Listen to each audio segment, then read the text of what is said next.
শীতকালে এই সবার ছাদ বাগানগুলো দেখতে এত সুন্দর লাগে কি বলবো, চারিদিকে ফুলে ভর্তি। আর শীতকালীন ফুল হিসেবে বিশেষ করে গাঁদা ফুল, ডালিয়া, চন্দ্রমল্লিকা এগুলোই লাগানো হয়। তো আমাদের ছাদে কিন্তু অনেক গাঁদা ফুল হয়েছে, তোমাদের সঙ্গে সেটা শেয়ার করলাম। আর আমার এই ছাদে সোয়েটারটাই মেলা ছিল, তাই আমি নিতে চলে এসেছি। এখনও সূর্য দেবতা বর্তমান, আর এখন বাজে বিকেল 4টের মতো। এর মধ্যে আমি লাড্ডু সোনাকে ভোগ লাগিয়ে দিয়েছি। আবার বিকালবেলায় আমরাও একটু প্রসাদ পাচ্ছি। তো প্রথমে আমি লেবুগুলো ছাড়িয়ে নিয়েছি, তারপরে বাবান আর আমি দুজনেই খেয়ে নিলাম।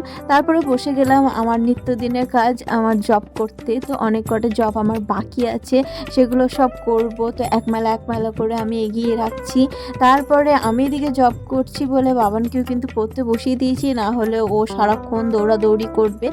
এখন সন্ধে হয়ে গেছে, এবার সন্ধেবেলায় জলটা চালিয়ে নিচ্ছি। সারাদিনে দুবার জল চালালে আমাদের হয়, তো সকালে একবার চালাই আর সন্ধেবেলায় একবার চালিয়ে নিই। এবার চলো বাবানকেও খাওয়াবো, কারণ এখন বাজছে ওই 5:30টার মতো।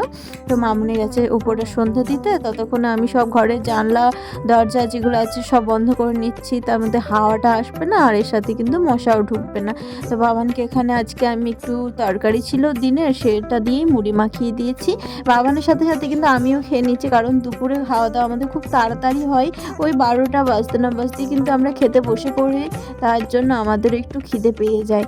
আর এখন যে বাসনগুলো দুপুরে ধুয়ে রাখা হয়েছিল সেই বাসনগুলোই সব তুলে নিচ্ছি। আর বাবানও এখানে নিজের পছন্দ মতো বেকারি বিস্কুটগুলো বের করে খেতে লেগে গেছে, কারণ ওর মুড়ি খেয়ে খুব একটা পোষায়নি। তারপরে ওকে এখানে আমি হাত ধুয়ে পরিষ্কার করে নিচ্ছি, তারপরে ওকে আমি আবার পড়তে বসাবো। তখন একটু লেখাটেখি করেছিল, এবার ওকে একটু ভালো করে পড়তে বসাতে হবে। তার আগে আমারও কিছু কাজ আছে, বিছানাপত্রগুলো দেখো কত নোংরা হয়ে আছে। তাহলে ঝটপট করে এগুলো আমি একটু পরিষ্কার করে নিই। এই যে ম্যাজিক করে কিন্তু আমি পরিষ্কার করে নিলাম।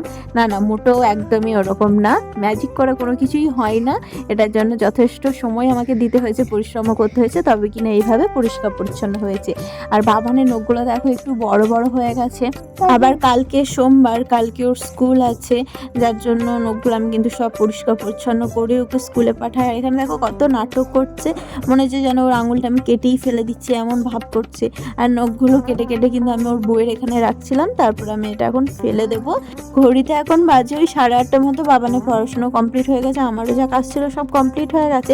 এবার আমাদের রাতের ডিনার নিয়ে চলে এসেছি। আজকে আমি বানিয়েছিলাম আলু দিয়ে মটর ছোলার এসব একটা তরকারি, এর সাথে মিষ্টি আর রুটি।